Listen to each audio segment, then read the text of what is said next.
turn off their mobile phones. And that's either that or we have an alternative. You can put it on cow ringtone, and then we don't mind. But otherwise, please turn it off if you don't happen to have cow ringtone. But the speciality, or a speciality, also those doors have to be closed.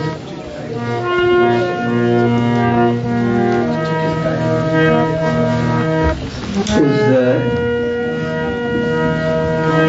please consider this point that if Lord Balaram, if it's his appearance day, his birthday, that means that he advented himself, he took his birth, which means that he's a person.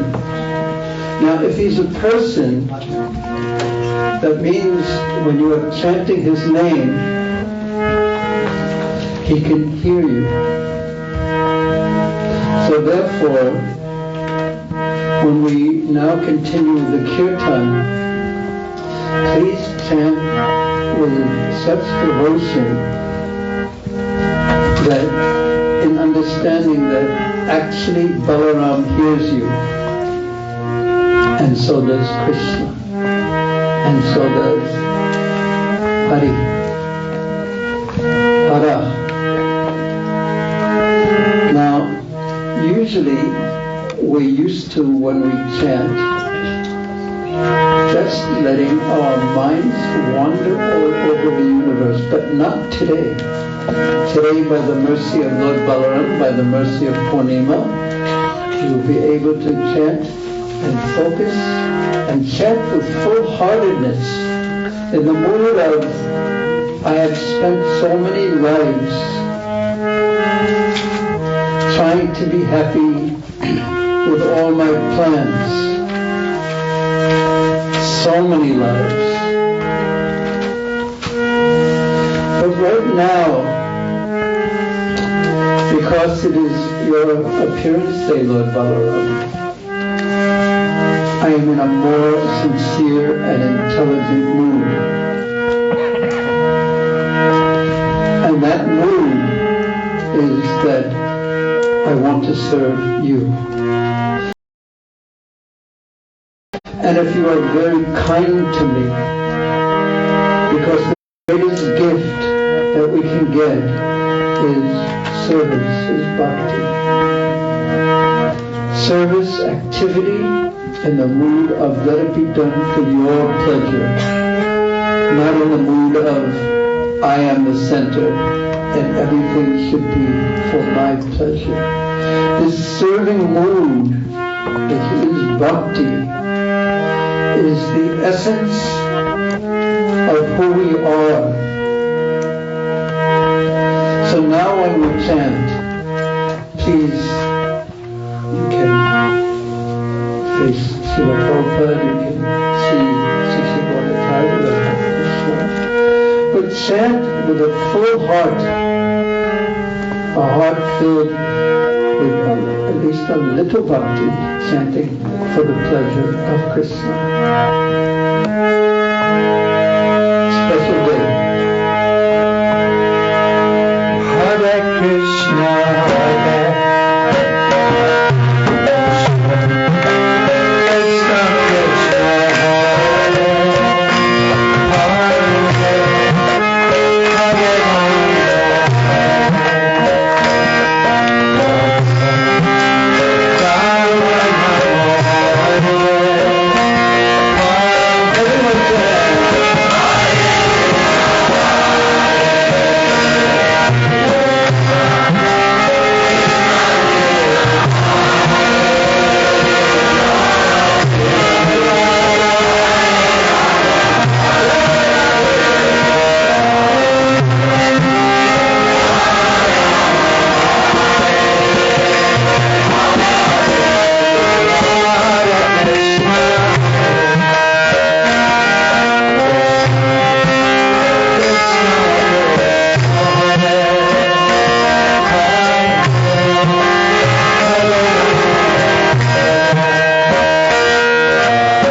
All the young boys and the young girls can move up a little bit.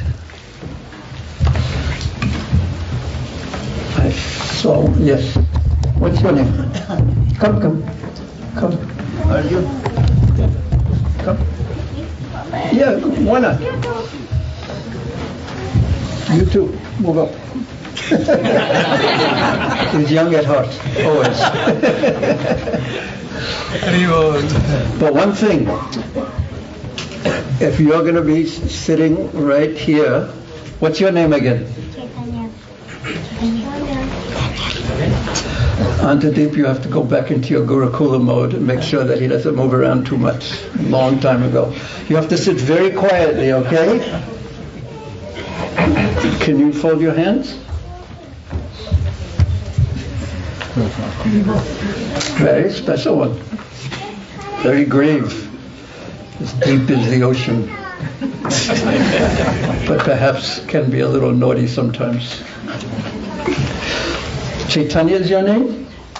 Caitanya. Wow. Such a nice name. Where did you get that nice name?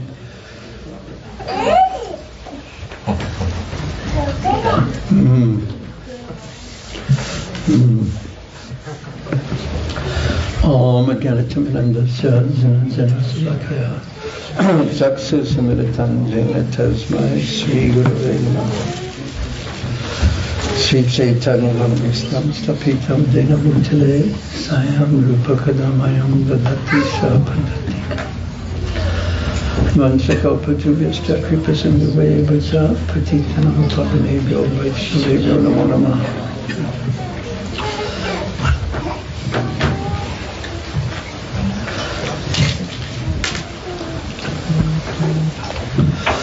There are so many glories of Lord Balaram. We could explain how Balaram is Lord Nityananda Prabhu, so merciful. We can explain how Lord Balaram is the elder brother of Lord Krishna. And he's always taking care of Krishna, that's his mood. We can explain how Mother Yashoda Maya, she would tell Balaram when the boys would go out cow herding every day, would you like to take out cows every day? No, would you? Would you? You would. Yes? Yeah. And Mother Yashoda would tell Lord Balaram that always stay near Krishna. Stay near Krishna and make sure that no harm comes to him. We could speak about that, and we could also speak about Lord Balaram as unlimitedly powerful. He is Mahavishnu is his expansion. And his expansion is Govardhaksha Vishnu. And the whole all of material existence rests upon Lord Balaram. But not only does the material world rest upon Lord Balaram, because Lord Balaram is Krishna, from him comes Krishna's Sandhini Sakti. The existence of the spiritual world also rests upon Lord Balaram. So we could speak of those glories of Lord Balaram, but we're not going to. See, Vrindavan, I just tricked you because I just did it and said I'm not going to do it. Right? Okay. But don't tell anyone, okay? But one thing I will do is read to you, because now this is something I usually wouldn't do on principle. But I'm going to do it because this is the perfection of the use of a mobile phone. Is that someone sent me this glorification of Lord Balaram, but you have to listen to it very carefully and see the picture of Lord Balaram that this brings in your mind. Are you ready? Are you ready? Are you ready? Okay, please listen. This is from Sri Garga Samhita.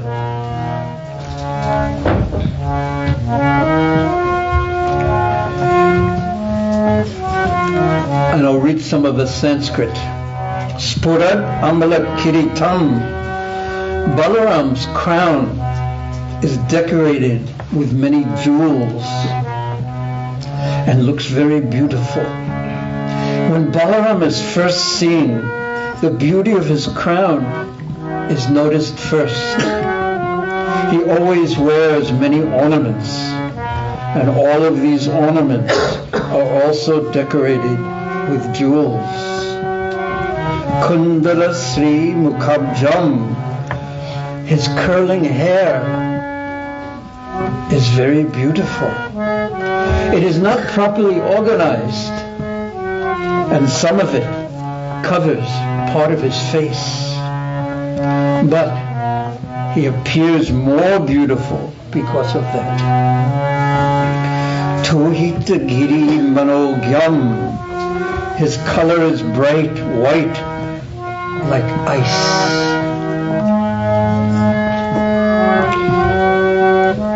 He wears exalted peacock blue colored cloth. His weapons are the mushal, the plow, and gada, the club. And these two weapons are in his two hands. They are mantraputa, empowered by spiritual energy. And lastly, his name is Kamapala. He can fulfill all the desires of Krishna. But not only all the desires of Krishna, but also all the desires of Krishna's devotees. Now, the desires of Krishna's devotees are always perfectly aligned with the desires of Krishna. And Krishna fulfills his desires through his devotees' desires, whose hearts are filled with bhakti, the desire to please Krishna. Srila Bhakti Vinod Thakur prays, Kabe Habe Bolo Sayyidinama. When will that day be mine? When my desires will be filled to the very top with the desire to please Krishna. I wanted to read that. What a wonderful message. Did you like that? Yes. I also liked it. Did you look at it? Did you see the picture of Balaram? Where was his hair? Do you remember? Do you remember what Balaram's hair was like? Raise your hand if you remember what Balaram's hair was like. Okay.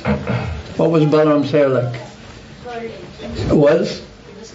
Curling, and it covered part of his face. But Balaram's face is so beautiful that you would think that if it covered part of his face, it would be less beautiful because his full face wouldn't be able to be seen.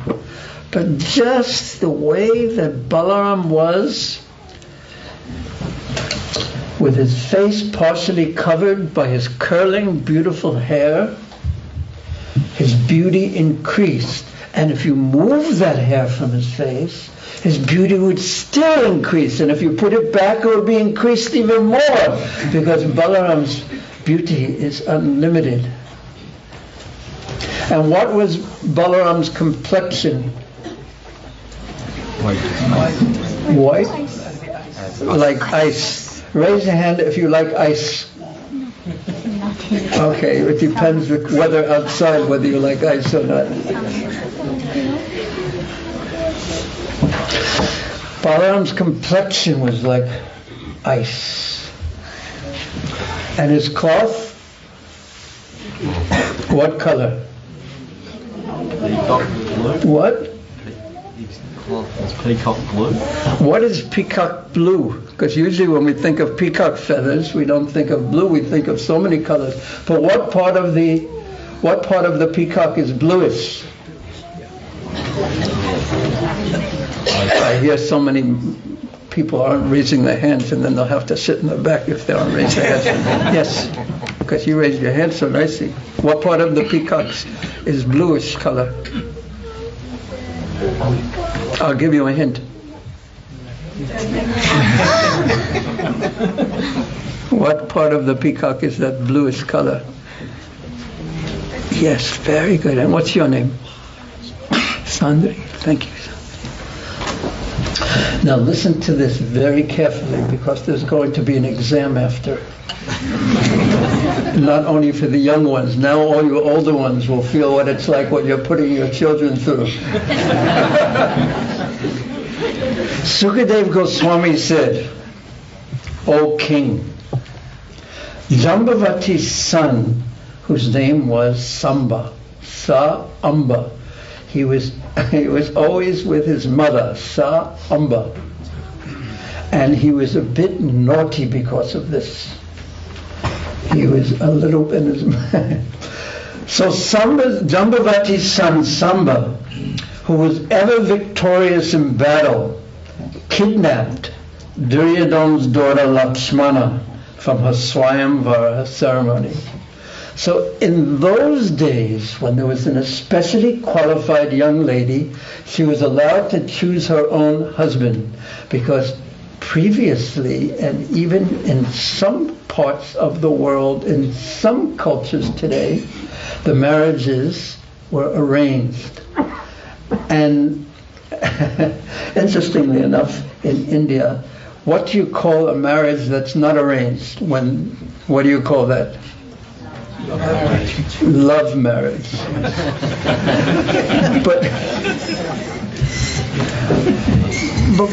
But nowadays so many love marriages end up in divorce marriages. But in those days, in a very ideal way, the marriages were arranged very, very, very carefully. They would even check back the lineage 6 generations or 7 generations to make sure there were no drinkers in the family of alcohol, because they wouldn't want to marry into a whimsical family. Now, if you did that nowadays, who knows what would happen? But this is even more exceptional when there's, and especially in the Kshatriya families, if the girl was very qualified, she would be allowed to choose her own husband.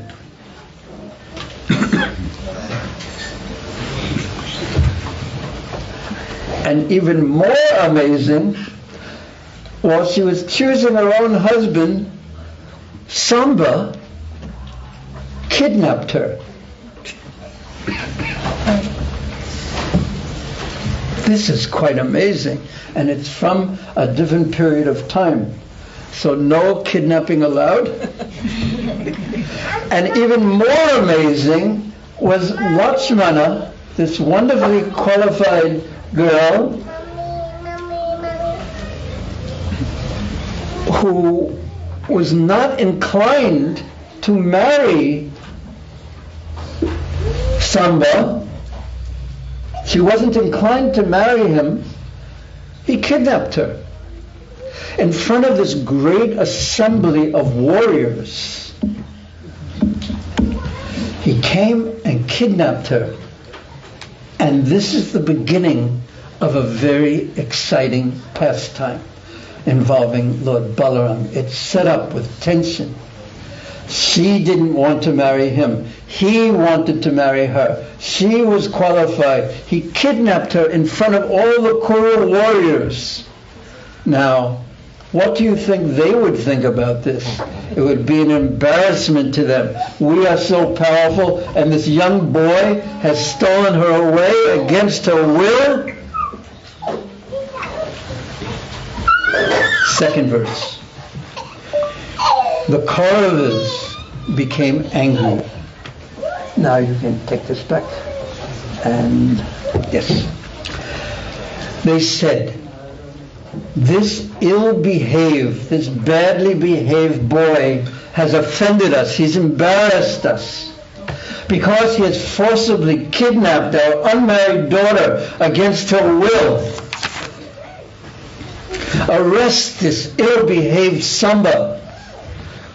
What will the Vrishnis do? His dynasty, the dynasty of Krishna, the Vrishni dynasty. We are the Kurus. The Vrishnis cannot do anything. By our grace alone, it is because of our mercy, our kindness, they are allowed to rule the land that they are now ruling, that has been granted to them by us.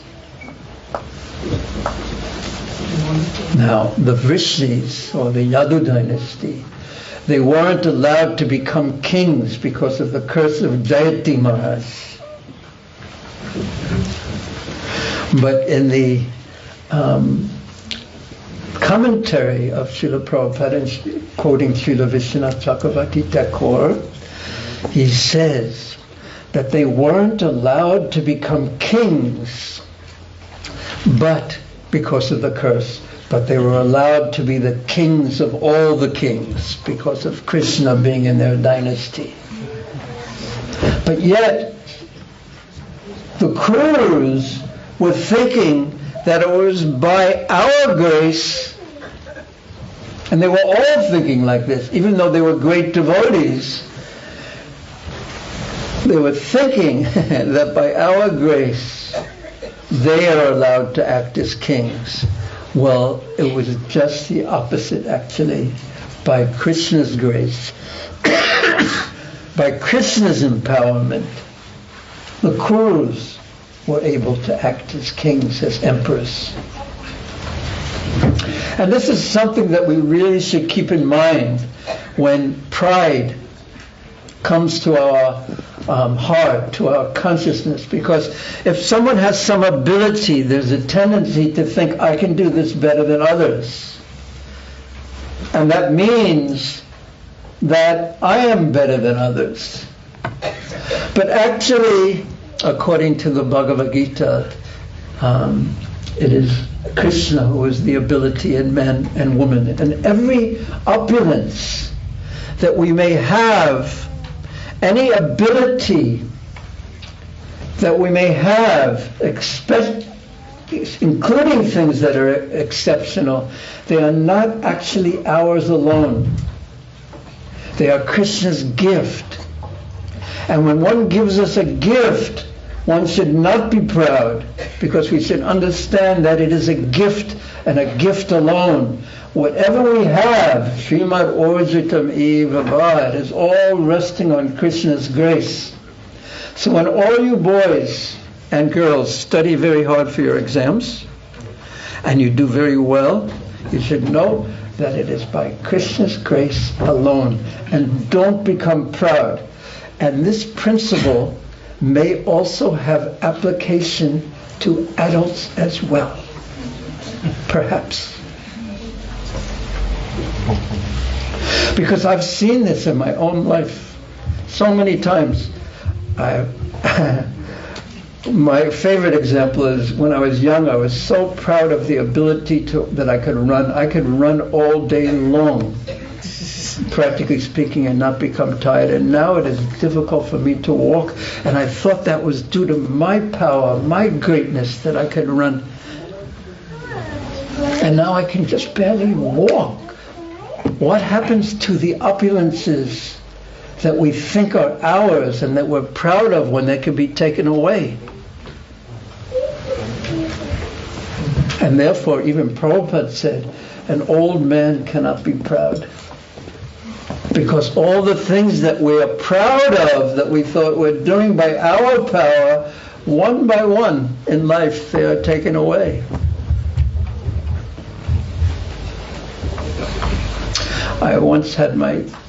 Many years ago, I was getting my computer fixed. And the person who was fixing the computer, he wasn't wearing chashma, no glasses. So I asked him, this is very wonderful. You're sitting in a computer all day long and you're not wearing glasses. What's your secret? And he called me closer. He said, "Contact lenses."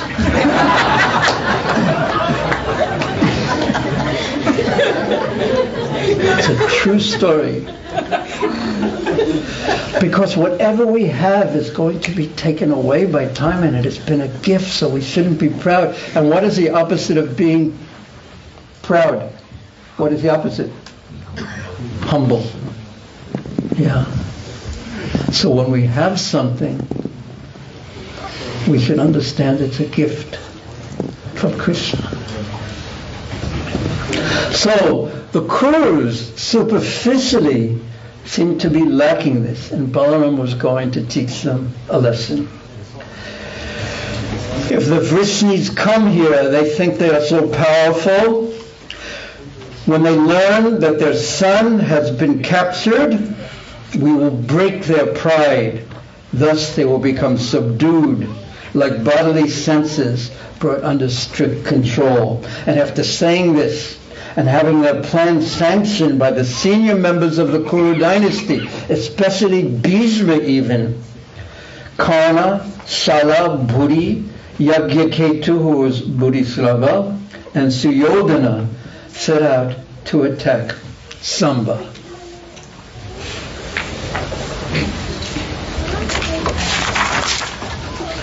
Seeing Duryodhana and his companions rushing towards him, Samba, who was a great Maharati, a great chariot fighter, he took up his splendid bow and he stood there like a lion. These great warriors were attacking him, but he was fearless. He stood in front of them with his bow, as if he was a lion being attacked by lesser animals.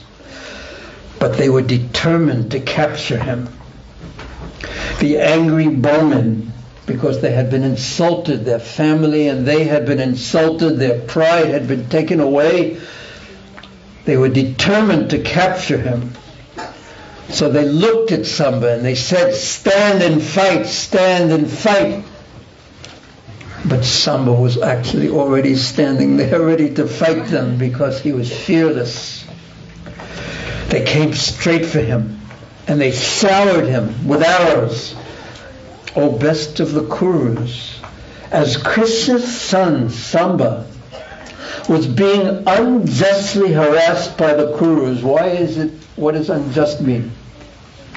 Not right, or Improperly. Now why was this improper? Why was this unjust? They were attacking him. He had kidnapped, he had superficially broken the law, even though these things were always going on amongst Kshatriyas. But what was unjust about what they were doing? Because we would think he was doing something unjust. That kidnapping someone who doesn't like you even is against, but they were acting unjustly. Means according to Kshatriya principles. Fight one-on-one rather than all of them coming together fighting. Yes, they were proud people. And if we see this so many times in Krishna's pastimes, if you drop your bow, I will drop my bow. How would you like to fight? However you want to fight, I will defeat you. Not cowardly. You don't have a bow and therefore you are helpless and I will shoot an arrow and cut off your nose. 6 powerful Maharatis fighting this one young man. And the Kurus didn't care, because they knew when the Yadu-Vrishni dynasty heard of this, they were going to be very upset that their son, one of their sons, was being unjustly fought with. So when Samba was being unjustly harassed by the Kurus, that darling of the Yadu dynasty did not tolerate their attack. He was a Kshatriya. He was empowered. He was by Krishna's energy. He would not tolerate their attack any more than a lion would tolerate an attack by a small animal. And and twanging his wonderful bow.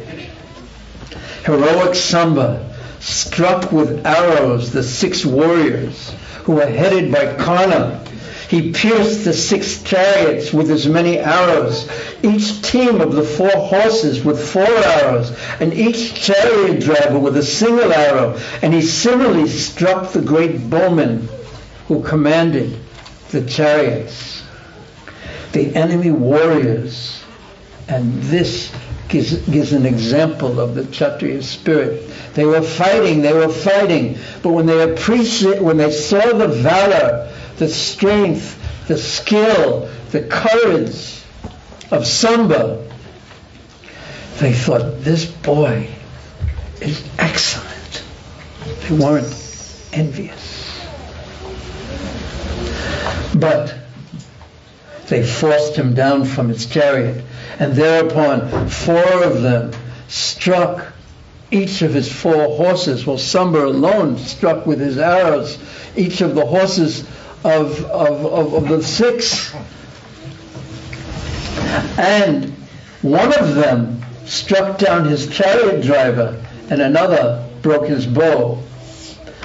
So 4 of them struck down his, who was listening? 4 horses. One of them struck down his, and 1 remaining, because there were 6. How much? If there were 5, 1 more. and 1, yes, thank you. You must be working very hard in school. Your parents have told me that, yes? Not really, but soon you really will be, won't you, Prabhu? Yes, I thought so. Thank you. And the last one, the 6th, he broke his bow because they didn't want to kill him, because the culture was so strict that he had kidnapped Lakshmana, and because she had touched another boy, this boy, she wouldn't be able to marry anyone else. So they were already in one sense married just by his kidnapping her. So they didn't want to kill him, but they wanted to teach him a lesson. So having deprived Samba of his chariot during the fight, the cruel warriors tied him up, but with great difficulty. And then they returned victorious to their city, and they took the young boy and their princess. O king, because who is speaking? Who is speaking here? You have to raise your hand though. Who is speaking? Yes? Yes, and who is he speaking to? Raise your hand. Yes. I know his name, but I Okay, should we wait or? Arjuna's grandson. Yes. Who will tell him? Give him a hint, but don't say it out loud. Don't pick your head. It won't help, believe me. Hari. Whisper in his ear. Whisper in his ear. Tell him. Yes, very good. Very good. Thank you so much. But don't. Because Krishna doesn't want you to become proud. So you think Krishna is so kind. He took away the remembrance of that for a moment, but because of the kindness of the devotees, he was able to remember. Thank you, Krishna. Thank you, devotees. So, when the Yadavas heard this news from... Who is the one in the Leelas who always spreads the good news? You can say it all together. Yes, because he's like a big spoon who likes to stir the pot. Because without the pot being stirred, the vegetables won't get cooked. So the Leela must happen in a wonderful way. And this Leela is truly wonderful. So when the Yadavas heard the news of this from Sri Narad, they became very angry. urged on by King Ugrasena, they prepared for war against the Kurus. They were they had their armor on already. But Lord Balaram cooled the tempers of the Vrishi heroes, even though they had already put on their armor. He who purifies the age of quarrel, he who purifies the age of quarrel. Raise your hand if you don't have any quarrels with anyone.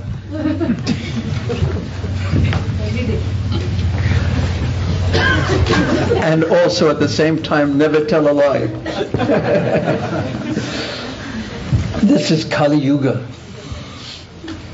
And he is the purifier of Kali Yuga, the age of quarrels. You know what Prabhupada once said? He said, if there's a quarrel amongst devotees, a fight amongst devotees, that means both are at fault, because both were not humble enough. And usually we point to the other one, but Prabhupada pointed to both. And there was a Christian saint who said, if there's quarrels in the monastery amongst the monks, make sure you settle them before the sun goes down. Because when there's a quarrel and it's not settled, it sits in the heart and the mind goes over it again and again and again and again and again and again. And it's built up so it's even stronger. So this saintly advice was very wise. But Lord Balaram cooled their tempers. He who purifies the age of quarrel did not want a quarrel between the Kurus and the Vrishnis. Thus, accompanied by brahmanas and family elders, he went to Hastinapur on his chariot, which was effulgent as the sun. As he went, he appeared like the moon, surrounded by the ruling planets. Upon arriving in Hastinapur, now just watch how the culture unfolds this. Lord Balaram remained in a garden outside the city. He didn't go in. He waited outside. And he sent Uddhav ahead to find out what the intention of Dhritarashtra was. He waited outside. Yes? What will you do? You know why I'm here. What will you do? After he had offered proper respects to the son of Ambika, Dhritarashtra, and to Bhishma, Drona, Bhalika, and Duryodhana, Uddhava informed them that Lord Balaram had arrived. Overjoyed to hear that Balaram, their dearmost friend, had come, they first honored Uddhava. So you can just imagine very easily that the tension was there on both sides. But yet, they were still overjoyed because Balaram had come. So therefore, because Uddhava had come as a messenger of Balaram, how do you think they treated Uddhav? Raise your hand. Yes. They really were really happy because Balaram was like their friend. Yes. So how will you treat the messenger? Okay, wait till the next question, okay? How you treat the messenger shows how your honor towards the person who he's coming on behalf of. So this is a very important thing. And therefore, the Vaishnavas, when they're acting as messengers of the Supreme Lord, how we feel about the Supreme Lord will be reflected in how we treat the Vaishnavas. So many lessons. So they first honored Uddhava and then went forth to meet the Lord, and they carried auspicious offerings in their hands.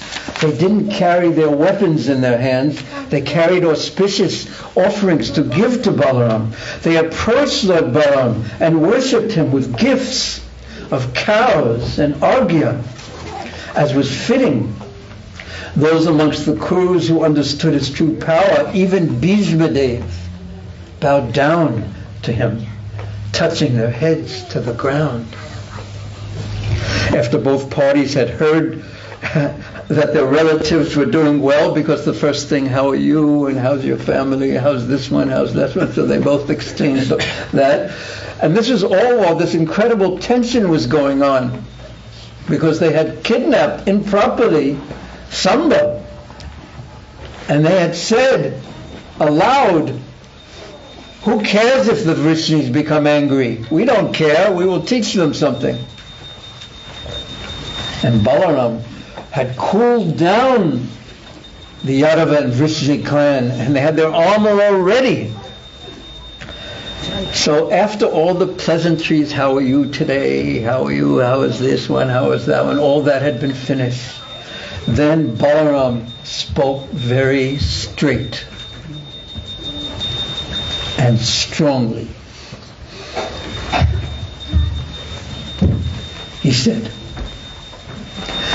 King Ugrasena is our master. You are respecting me and you are bowing to me, but King Ugrasena is our master, and he is the ruler of kings. With undivided attention, you should hear what he has ordered you to do. Now the Kurus, he knew were not going to like this, but it was coming from the mouth of Balaram. And then he said, you should do it at once.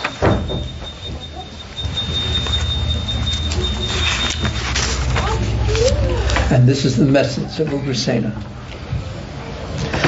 Even though by irreligious means several of you have defeated one single opponent who is following the religious codes, still I am tolerating this for the sake of unity amongst family members, because Kunti was married to Vasudeva.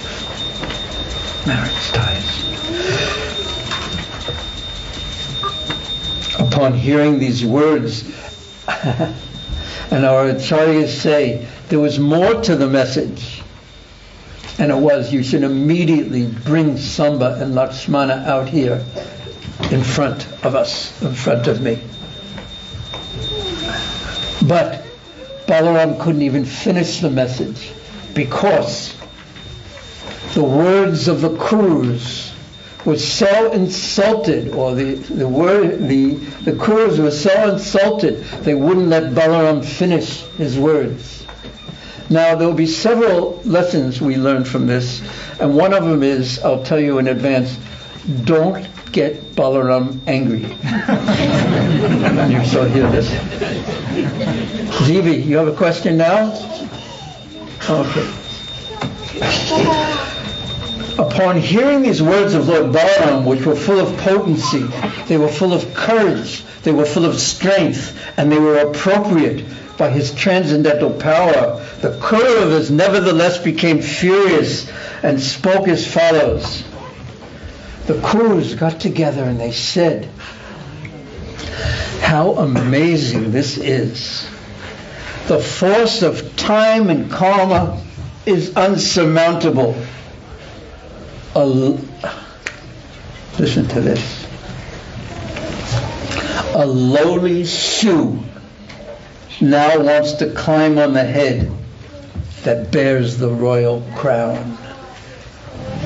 They were saying the Yadavas were like shoes, and we, the Kurus, are the crown. They wouldn't let Balaram finish his sentence. They were so angry. And it is because these rishis are bound to us by marital ties that we have granted them equality, and we allow them to share our beds, our seats, our meals. It is we who have given them their royal thrones. There was some pride in them, thinking kartaham. You know what kartaham means? Do you know what kartaham means? It's because of me. Siddham Balavan Sukhi. Now this, I'll tell you now, this is all on the surface. Because we looked the other way. We allowed them to enjoy the yak-tail fans. This is the signs of royalty, the conch shell, the white umbrella, the throne, and the royal bed. No longer should these yadavas be allowed to use these royal symbols. We will take away the privilege that we have given them, because we have given it to them, and they are giving the one who has given it to them trouble. Now think about that in relationship to the troubles that we give Krishna in this world, not specifically us or anyone, but because of the intelligence that Krishna gives the scientists. They use that intelligence to declare that there is no God. This is arrogance. And what other word could you use instead of arrogance? Raise your hand, though, for a nice, nasty word. Yes? Pride. Rascal. Rascal. That's Prabhupada's word, isn't it? Rascal. Yes? Insulting. Insulting. Yes. Nasty. Yes. Yes. Insulting. Nasty.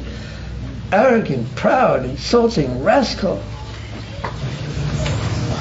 Can they prove that there is no God? No. And they're supposed to be scientists, only saying things that they could prove.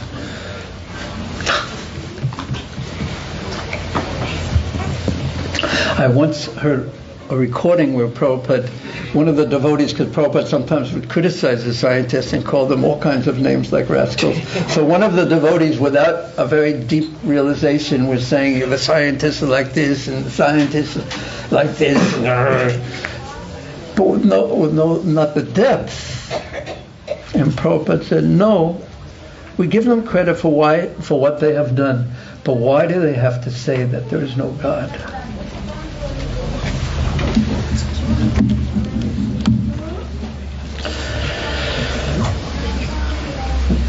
Like milk, the Kurus compared the Yadavas to milk fed to poisonous snakes. Having prospered by our grace, these Yadavas have now lost all their shame, and they are daring to command us. How would even Indra dare to take anything from that Bhishma, Drona, or Arjuna, or the other Kurus have not given him? It would be like a lamb claiming the lion's kill. Then Sukadeva Goswami said, O best of the Bharatas, after the arrogant Kurus, thoroughly proud, puffed up by the opulence of their high birth and relations, had spoken these harsh words, and not only did they think them, they spoke them, and not only did they speak them, they spoke them right in front of Balaram. And Balaram was thinking, let them say whatever they want. Let them complete their words. And after speaking these words to Balaram, they turned, that means they put their back to Balaram and went to their city of Hastinapur. And seeing the bad character of the Kurus and hearing their nasty words, who used the word nasty there for them? Yeah. The infallible Lord Balaram became filled with rage. What's the difference between rage and anger? Yes, because I couldn't choose between these two nice young ones, so I'll choose the elderly boy. Rage but in control. Anger but in control. Very good answer, but not quite the right answer. But almost. Yes. Could you both say it at the same time? Both say it. Rage is hot. Rage is more like it's more like strong than the Yes. stronger than anger. Yeah, it's uncontrolled. Did you say uncontrolled? I said in control. Yeah. Rage is uncontrolled anger. Now, don't, because Balaram's, as Vishnu's glance is Lord Shiva, Mahavishnu's glance is Lord Shiva, Sadashiva, then it turns to Shambhu, who turns to the destruction of the universe. So Balaram, if he is filled with rage, it can be problematic. So we should be very, when we deal with Balaram, we should be very humble. This is my suggestion. Okay? Will you offer prayers to Lord Balaram later? Could you be very, very humble? That, oh Balaram, I need your help. I'm just little. Could you please help me? Allow me to serve you. Okay? What is your name? Raghav. Raghav? Okay, thank you. Balaram became filled with rage, and his face became fearful to look at. He laughed repeatedly and spoke as follows. Clearly, he said, the many passions of these scoundrels have made them so proud that they do not want peace. I came here offering them peace, even though the Yadus were ready in their armor to fight with them. But because they are such rascals, we will deal with them, make them peaceful by physical punishment, just like an animal can be controlled by a stick. Only gradually, with great effort, was I able to calm down the furious Yadus and Lord Krishna, who was also enraged. Desiring peace for these Kauravas, I have come here, but they are so dull-headed.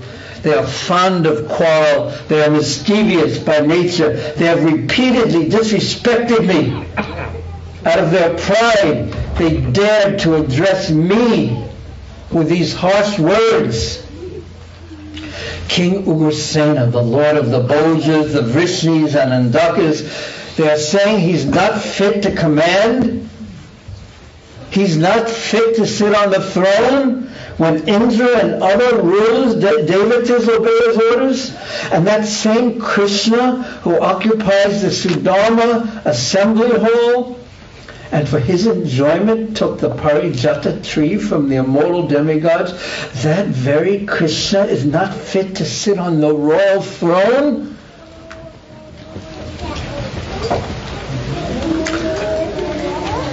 The goddess of fortune herself, who rules the entire universe, who everyone is seeking favor from, worships Krishna's feet.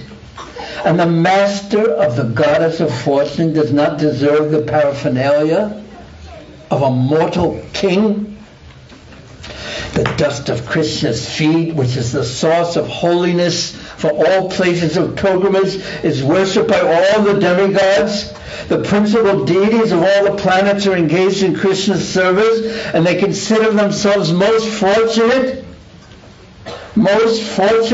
to take the dust of his feet on their crowns. Brahma, Shiva, and the gods of fortune, and I are simply his energies. And we carefully carry the dust of Krishna's feet on our heads, and still Krishna is not fit to use the royal insignias or even sit on the royal throne. Now, if you do want to get Balaram angry, insult Krishna. And if you do want to to get Krishna angry, and there's a little, if you want to get Krishna angry, like the washerman did who used the plural when addressing Krishna, chastising Krishna, and said, Balisha, you and Balaram are fools. If you want to get Krishna angry, insult Balaram. But I don't advise it either way. Please don't. In fact, I humbly beg you not to get Krishna angry. Instead, try to please Krishna. Try to please Krishna. Try to serve Krishna and Balaram, especially on this day. So he said, we Vrishnis enjoy only whatever small parcel of land the Kurus allow us, and we are indeed shoes, or the Kurus are the head. Just see how these proud Kurus are intoxicated with their so-called power. Please, if you have any power at all, any ability at all, don't become proud of it. Intoxicated by your ability, just like ordinary drunken men, he accused the Kurus. What actual ruler with the power to command would tolerate their foolish, nasty words? Today, Balaram said, today I shall rid the earth of the Kurus. He was furious. That he took his plow weapon, and it became bigger and bigger and bigger. And he rose up as if to burn up the entire world. And he dug up Hastinapur with the tip of his plow, and he began to drag it, intending to cast the entire city into the Ganges. There was a great tremor. The city began to shake as if there had been an earthquake, and it seemed like the whole city would fall apart. And he was doing this to pull it into the Ganga, and he ordered the Ganga to destroy and drown the entire city, but save one person, Samba. Seeing their city was tumbling about like a raft at sea, a small boat in a tumultuous ocean, as it was being dragged away, and that it was about to fall into the Ganga, the Kauravas became what? Scared. Yes, scared. Just make it a little bit. What's a little bit more than scared? Yeah. Terrified. The biggest kid. Yes, terrified. They became terrified when there's an earthquake. Have any of you ever been in an earthquake? It's because the thing that we take is secure, that we're resting ourselves, we're walking. We never think what happens if the earth disappears. We walk with confidence. But when the very earth begins to tremble back and forth, and the buildings begin to shake, that which we think is not secure, that concept falls apart, and terror enters our heart. They became terrified, and to save their lives, being very intelligent, they came out of the city and approached Balaram. They took their families with them, and they very intelligently placed Samba and Lakshman in front, and they joined their palms in supplication, and they said, O Rama, foundation of everything, we know nothing of your power. Please excuse our offense, for we are ignorant and misguided. Suddenly their pride turned into humility. You alone caused the creation, maintenance, and annihilation of the cosmos, and of you there is no other cause. There's no cause beyond you. Indeed, O Lord, authorities say that the worlds are merely playthings for you as you perform your pastimes. Please keep this in mind. that we are tiny and insignificant. It is not only the Kauravas who realized that they were tiny and insignificant, and ultimately we have no power. One little virus enters the body and we can't even move. Stop laughing, it's not funny. Then why are you laughing?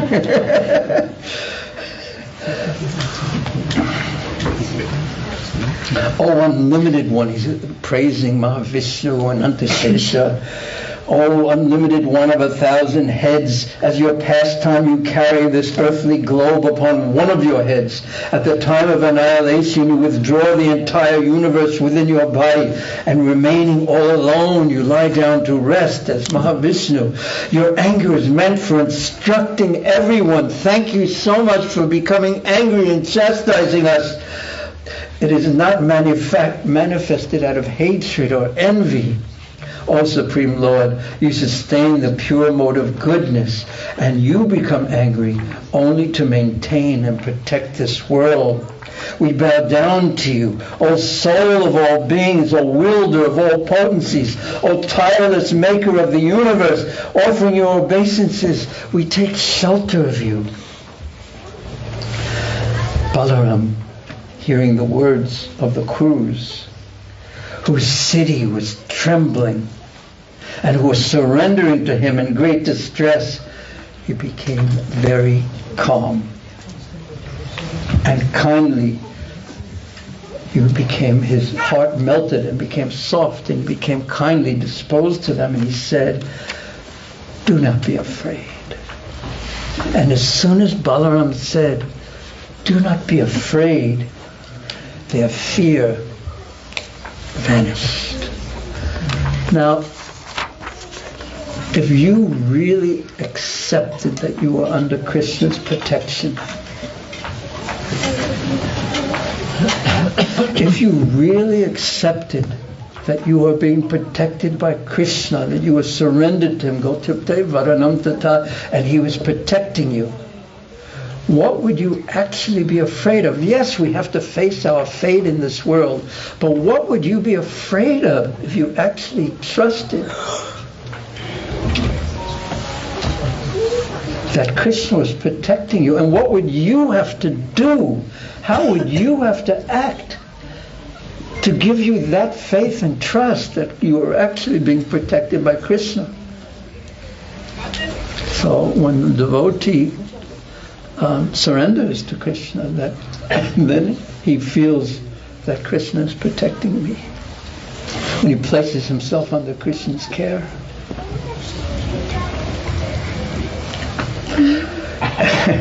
And Duryodhana, being very affectionate to his daughter, he gave as her dowry. How do you say dowry in Hindi? Dahej. Now just imagine if your daughter-in-law's family gave you the following: 1,260-year-old elephants. Now what would you do with them? It's already hard enough to find a parking spot. 120,000 horses. And then you think your house is crowded down. 6,000 golden chariots shining like the sun. At least you'd save on your electricity bills. And 1,000 maidservants with jeweled lockets on their necks. The Supreme Lord, chief of the Yadus, accepted all these gifts and then departed with his son and daughter-in-law as his well-wishers bid him farewell. Then Lord Halayudha entered his city, Dwarka, and met his relatives, whose hearts were all bound to him in loving attachment. In the assembly hall, he reported to the Yadu leaders everything about his dealings with the Kurus. So he told them everything that they had said. Now listen to Prabhupada. This is what Prabhupada wrote in his Krishna book, that he explains this pastime. And then we shall end. So please, for this last part, because everything has to have a happy, peaceful ending. Yes? So please listen. Are you listening? What did I say? Yeah, that was the last thing I said. Yes. Please listen. For the most part, it was the practice of the Kshatriya kings to begin some kind of fighting between the parties of the bride and bridegroom before the marriage. When Samba forcibly took away Lakshmana, the elderly members of the Kuru dynasty were pleased to see that he was actually the suitable match for her. In order to see his personal strength, however, they fought with him, and without any respect for the regulations of fighting, they all arrested him. When the Yadu dynasty decided to release Samba from the confinement of the Kurus, Lord Balaram came personally to settle the matter, and as a powerful Kshatriya, he ordered them to free Samba immediately. The Kauravas became superficially, on the surface, insulted by this order, so they challenged Lord Balaram's power. They simply wanted to see him exhibit his inconceivable strength. Thus, with great pleasure, they handed over their daughter to Samba, and the whole matter was settled. Duryodhana, being affectionate towards his daughter Lakshmana, had her married to Samba with great festivities. And Balaram was very satisfied after his great reception from the side of the Kurus, and accompanied by the newly married couple, he started towards the capital city of Dwarka. Lord Balaram triumphantly reached Dwarka, where he met with many citizens who were all his devotees and friends. When they all assembled, Lord Balaram narrated the whole story of the marriage, and they were astonished to hear how Balaram had made the city of Hastinapur tremble. Now we will have thank you very much for your very careful listening. Thank you so much, all of you. No.